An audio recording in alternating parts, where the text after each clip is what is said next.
నమస్తే, welcome to సత్యగ్రహి. నేను శివాని. రాజకీయంలో శత్రుని ఓడించాలంటే పక్కా వ్యూహాలు ఉండాలి, పదునైన అస్త్రాలు ఉండాలి. కానీ మన తెలంగాణలో విచిత్రం ఏంటంటే ప్రతిపక్షంలో ఉన్న బీఆర్ఎస్కు స్వయంగా పాలకపక్షమైన కాంగ్రెస్ నాయకులే బస్తాలకు బస్తాలు రాజకీయ ఆక్సిజన్ ఉచితంగా సరఫరా చేస్తున్నారు. ఏంటోనండి, కేటీఆర్, హరీష్ రావు మైక్ ముందుకు వచ్చి రేవంత్ రెడ్డి ప్రభుత్వంపై ఏమైనా విమర్శలు చేస్తే అదేం లేదు, అంతా అబద్ధమని కొట్టిపారేయొచ్చు.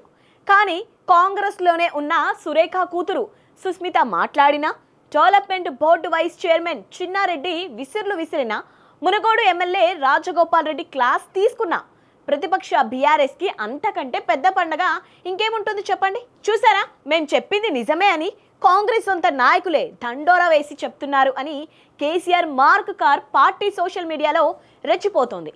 రేవంత్ రెడ్డికి బయటి శత్రువుల కంటే ఇంట్లోనే ఎక్కువ క్లాసులు పడుతున్నాయా?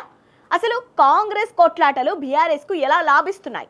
22A భూముల గొడవ నుంచి విద్యార్థుల పోరాటం దాకా రేవంత్ సర్కార్ ఎలా ఇరుకున పడింది?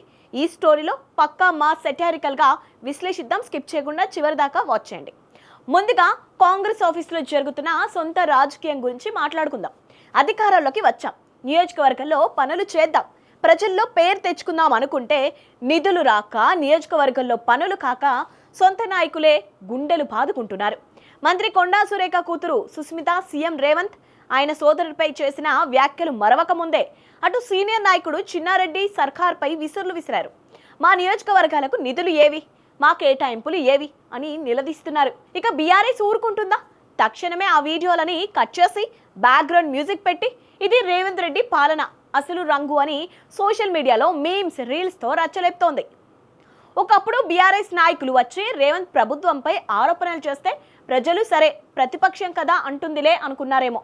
కానీ ఇప్పుడు కాంగ్రెస్ సొంత ఎమ్మెల్యేలు, మంత్రులు, కుటుంబ సభ్యులే మైక్లు పట్టుకొని విమర్శలు చేస్తుంటే బీఆర్ఎస్ విమర్శలకు తిరుగులేని విశ్వసనీయత వచ్చేసింది. బీఆర్ఎస్ కష్టపడి కంటెంట్ తయారు చేయాల్సిన పని లేకుండా కాంగ్రెస్ నాయకులే రోజు మార్నింగ్ షోకి సరిపడా రొటీన్ కంటెంట్ ఇస్తున్నారు. ఇదే సమయంలో రేవంత్ సర్కార్ మరో రెండు పెద్ద తలనొప్పుల నిర్ణయాన్ని తెచ్చిపెట్టాయి. ఒకటి 22A నిషేధిత భూముల వివాదం, రెండోది పాలిటెక్నిక్ విద్యార్థులను స్కిల్స్ యూనివర్సిటీ పరిధిలోకి తీసుకురావడం. అసలే 22A భూముల విషయంలో వేలాది మంది ప్రజలు అల్లాడుతుంటే ప్రభుత్వం సరైన భరోసా ఇవ్వలేకపోయిందనే అసంతృప్తి ఉంది. సరిగ్గా ఇదే గ్యాప్లో బీఆర్ఎస్ ఎంట్రీ ఇచ్చి బాధితుల పక్షాన మేమున్నామని ధర్నాలు మొదలుపెట్టింది. బాధితులను నేరుగా కలిసి పరామర్శిస్తూ రేవంత్ సర్కార్ రైతులకు, భూమి యజమానులకు చేస్తున్న అన్యాయాన్ని ఎండగడుతోంది. ఇక పాలిటెక్నిక్ విద్యార్థుల సంగతి సరే, ఫీజు రియంబర్స్మెంట్ రాక తమ భవిష్యత్తు ఏమవుతుందో తెలియక విద్యార్థులు రోడ్డెక్కితే బీఆర్ఎస్ నాయకులు వెళ్ళి ఆ ధర్నాలో కూర్చున్నారు.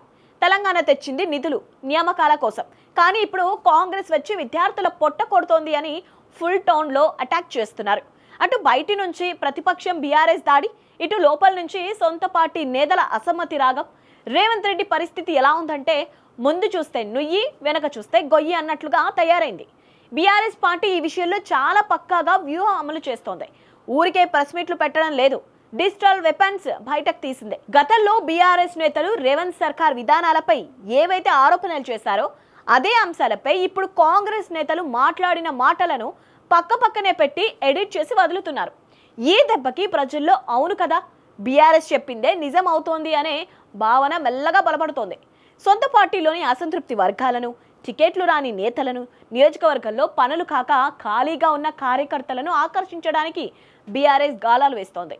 కాంగ్రెస్లోని అంతర్గత విభేదాలనే తమకు పొలిటికల్ ఆక్సిజన్గా మార్చుకుంటూ సైలెంట్గా గ్రౌండ్ లెవెల్లో మైండ్ గేమ్ ఆడుతోంది గులాబీ దళం. ఏది ఏమైనా తెలంగాణ రాజకీయం ఇప్పుడు చాలా ఆసక్తికరమైన మలుపులు తిరిగింది. రేవంత్ రెడ్డి ప్రతిపక్ష బీఆర్ఎస్ను కార్నర్ చేద్దామని ఎంత స్కెచ్ వేస్తున్నా సొంత గాంధీ భవన్ నేతలే ఆ స్కెచ్లను రివర్స్ చేస్తున్నారు.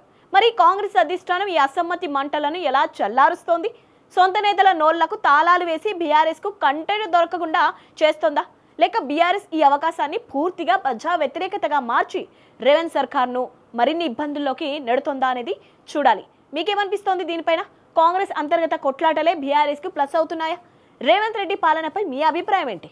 కింద కామెంట్ సెక్షన్లో ఖచ్చితంగా తెలియచేయండి. ఈ వీడియో నచ్చినట్టయితే లైక్ చేయండి, షేర్ చేయండి. ఇలాంటి పొలిటికల్ అప్డేట్స్ కోసం మా ఛానల్ని ఇప్పుడే సబ్స్క్రైబ్ చేసుకోండి.